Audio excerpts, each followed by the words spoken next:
नमस्कार शेतकरी मित्रांनो, राज्यात विधानसभा निवडणुकीची आचारसंहिता पुढील काही दिवसातच लागण्याची शक्यता असताना त्या पार्श्वभूमीवर पार पडलेल्या आजच्या मंत्रिमंडळ बैठकीमध्ये आज अनेक मोठे 24 निर्णयांची घोषणा झाली की जे म्हणजे खूप काही शिंदे सरकार खूप काही तडाखाच लावतं एकाच वेळेस. ओके, तर काय हे 24 निर्णय ते सविस्तरमध्ये जाणणार आहोत, त्यामुळे शेवटपर्यंत बघा. अजून चॅनलवर नवीन असाल, सबस्क्राईब केलं नसेल सबस्क्राईब करा, लाईक करा, शेअर करा. बऱ्याच काळापासून ब्राह्मण समाजाची परशुराम आर्थिक विकास महामंडळ स्थापन करण्याची मागणी होती, त्याला आज कॅबिनेटने मंजुरी दिलेली आहे. या मंत्री महामंडळाच्या स्थापनेसाठी अनेक दिवसांपासून ब्राह्मण समाजाची आंदोलने सुरू देखील होती. याशिवाय सरपंच उपसरपंचांचे वेतन वाढवण्यासह अनेक मोठे निर्णय आज पार पाडण्यात आले. राज्यातील सरपंच आणि उपसरपंच वेतनाच्या दुपटीने वाढ करण्यात आली. तसेच ग्रामसेवकांच्या पदांमधून अनेक वेगवेगळी घोषणा देखील करण्यात आल्याचं याच्यातनं समजतं.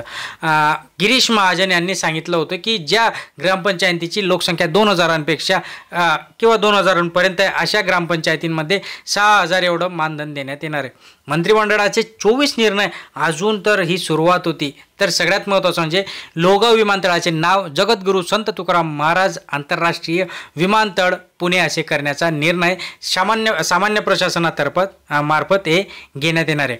बालगृह निरीक्षणगृहातील कर्मचाऱ्यांच्या आश्वासित प्रगती योजना, शिक्षकांना वरिष्ठ निवड श्रेणी महिला व बालविकास मंत्रालयातर्फे घेण्यात आला.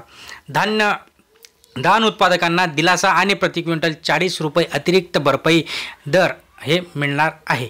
कुणबीच्या 3 पोटजातींचा इतर मागासवर्ग यादीमध्ये समावेश, म्हणजे जे काही इतर मागास बहुजन कल्याण जुन्नर येथे जिल्हा व अतिरिक्त सत्र न्यायालय उभारण्याचं सांगण्यात येणार आहे. शिरूर ते छत्रपती संभाजीनगर ग्रीनफील्ड द्रुतगती मार्ग 1486 कोटींचा प्रकल्प हा मंजूर करण्यात आलेला आहे आणि त्याला काम होणार आहे. करदात्यांना हित लक्षात घेऊन GST अधिनियमात सुधारणा देखील करणार असल्याचं यावेळेस सांगण्यात आलं. यवतमाळ जळगाव जिल्ह्यातील सूतगिरणीच्या थकबाकी परतफेडीसाठी हप्ते देखील याच्यातनं होणार आहे. क्रिकेटपटू अजिंक्य रहाणे यांना सुसज्ज क्रीडा सुविधा उभारण्यासाठी वांद्र्यातील भूखंड महसूल देण्यात येणार आहे. ग्रामसेवक आणि ग्रामविकास अधिकारी पदांचे एकत्रीकरण करून ग्रामपंचायत अधिकारी पद रद्द होणार असल्याचं याच्यातनं समजते. राज्यातील सरपंच उपसरपंच यांच्या मानधनामध्ये दुप्पट वाढ होण्याची शक्यता आहे. मुंबई उच्च न्यायालयाच्या वांद्र्यातील नव्या संकुलाचे बांधकाम राज्याच्या महत्त्वपूर्ण प्रकल्प असल्याचंही सांगण्यात आलं आहे आणि याचाही महत्त्वपूर्ण आयोजन आता याच्यात होणार आहे.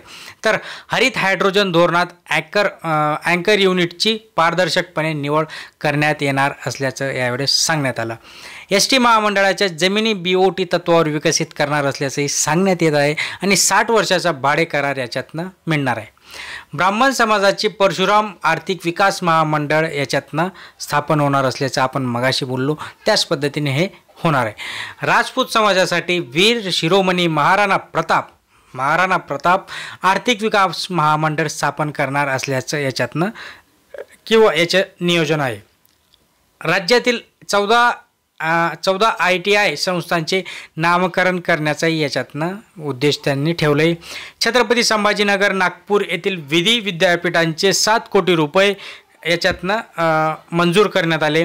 अच्युत गुणवत्ताधारक खेळाडूंना थेट नियुक्ती देण्याचा निर्णय देखील याच्यातनं घेण्यात आलेला आहे. जलसंपदा कर्मचाऱ्यांना वरिष्ठ वेतन श्रेणी मिळणार असल्याचं याच्यातनं सांगण्यात येत आहे. श्रीरामपूर तालुक्यातील मौजे हरेगाव येथील शेती महामंडळाच्या जमिनी मूळ मालकांना परत मिळणार असल्याचंही त्यांनी यावेळेस सांगण्यात आलं आहे. दूध अनुदान योजना सुरू राहणार असल्याचंही सांगितलं. उत्पादकांना गाईच्या दुधासाठी लिटर मागे 7 रुपयांचे अनुदान देणार असल्याचं सांगण्यात येत आहे. महाराष्ट्र राज्य सांस्कृतिक धोरण जाहीर करण्यात येणार असून त्याच्यामध्ये खूप काही लोकांना याच्यातनं अनुदान मिळणार आहे. सो असे वेगवेगळे 24 प्रकारचे अनुदान योजना निर्णय शासनाकडून आज मंत्रिमंडळाच्या बैठकीमध्ये जाहीर झाले आणि याच्यावर आता लवकरच काम होईल. काम कधी होईल, आता विधानसभेच्या निवडणूकच लागले तर काम कधी होईल बघूया. बट हे असे निर्णय झाले. चॅनलला अजून सबस्क्राईब केलं नसेल सबस्क्राईब करा, लाईक करा, शेअर करा. धन्यवाद.